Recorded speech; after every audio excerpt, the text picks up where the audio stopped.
الحمد لله الذي وهب لي على الكبر إسماعيل وإسحاق إن ربي لسميع الدعاء رب اجعلني مقيم الصلاة ومن ذريتي ربنا وتقبل دعاء ربنا اغفر لي ولوالدي وللمؤمنين يوم يقوم الحساب ولا تحسبن الله غافلا عما يعمل الظالمون إنما يؤخرهم ليوم تشخص فيه الأبصار مهطعين مقنعي رؤوسهم لا يرتد إليهم طرفهم وأفئدتهم هواء وأنذر الناس يوم يأتيهم العذاب فيقول الذين ظلموا ربنا أخرنا إلى أجل قريب نجب دعوتك ونتبع الرسل أولم تكونوا أقسمتم من قبل ما لكم من زوال وسكنتم في مساكن الذين ظلموا أنفسهم وتبين لكم كيف فعلنا بهم وضربنا لكم الأمثال وقد مكروا مكرهم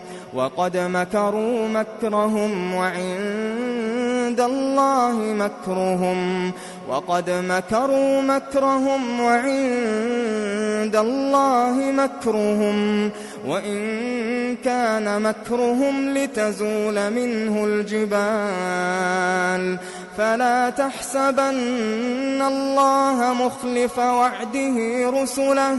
إن الله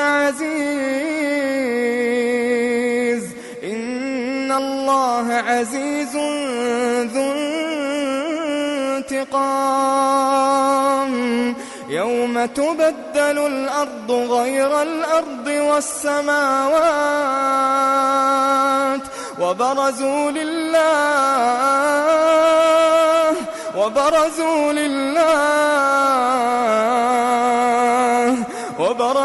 لله الواحد القهار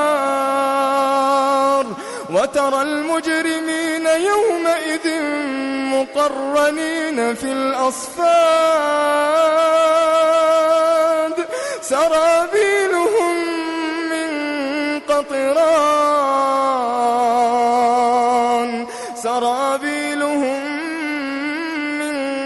قطران وتغشى وجوههم النار ليجزي الله كل نفس ما كسبت إن الله سريع الحساب هذا بلاغ للناس ولينذروا به وليعلموا أنما هو إله واحد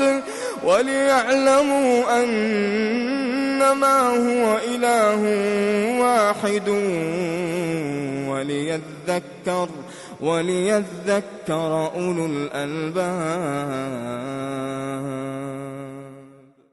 الحمد لله الذي وهب لي على الكبر إسماعيل وإسحاق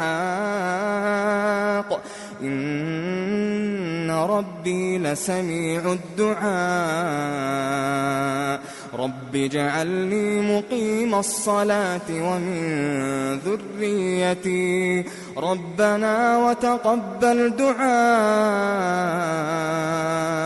ربنا اغفر لي ولوالدي وللمؤمنين يوم يقوم الحساب ولا تحسبن الله غافلا عما يعمل الظالمون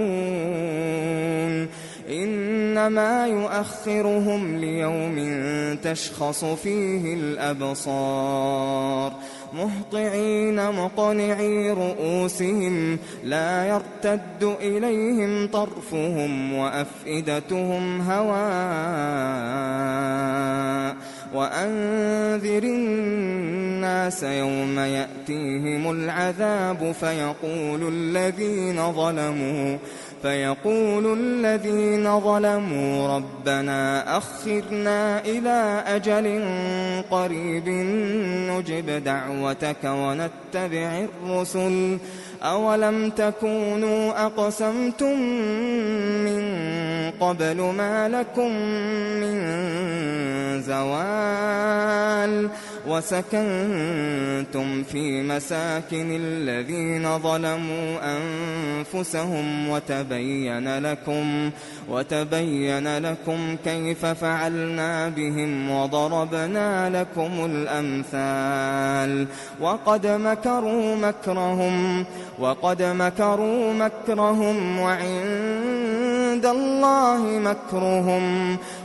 مكروا مكرهم وعند الله مكرهم وإن كان مكرهم لتزول منه الجبال فلا تحسبن الله مخلف وعده رسله إن الله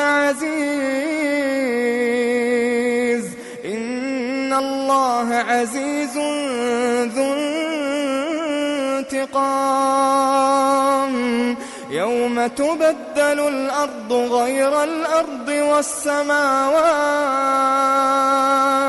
وبرزوا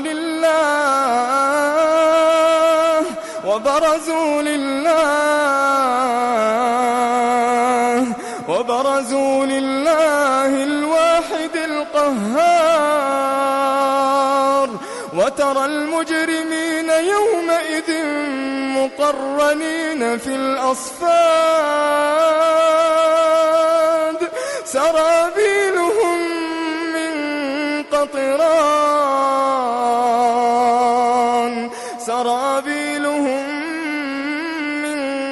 قطران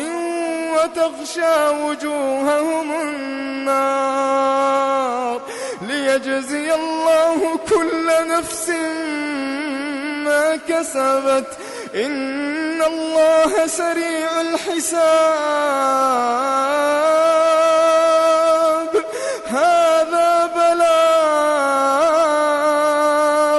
هذا بلاغ للناس ولينذروا به وليعلموا أنما هو إله واحد